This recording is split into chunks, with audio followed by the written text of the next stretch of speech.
Arestado ng mga tauhan ng Quirino Municipal Police Station ang lalaking most wanted person sa kasong statutory rape sa Barangay Poblacion, Quirino, Ilocos Sur nito lamang ika-8 ng Mayo taong kasalukuyan. Kinilala ni Police Captain Tito Bilawana Jr., officer in charge ng Quirino Municipal Police Station, ang naarestong suspect na si alias Dodong, 36 taong gulang, walang asawa at residente ng Manabo, Abra. Nadakip ang suspect bandang 10:30 ng umaga sa bisa ng warrant of arrest sa kasong statutory rape na walang inirekomendang piyansa at kasalukuyang nasa kustodiya ng Quirino MPS para sa kaukulang dokumentasyon at tamang disposisyon.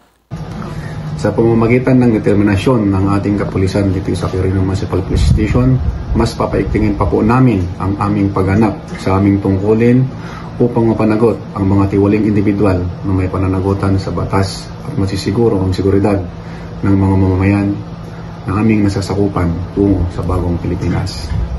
Mula dito sa Ilocos Region, ako ang inyong PNN correspondent, Patrolwoman Consul. Alagad ng batas, taga-taguyod ng Balitang Pulis.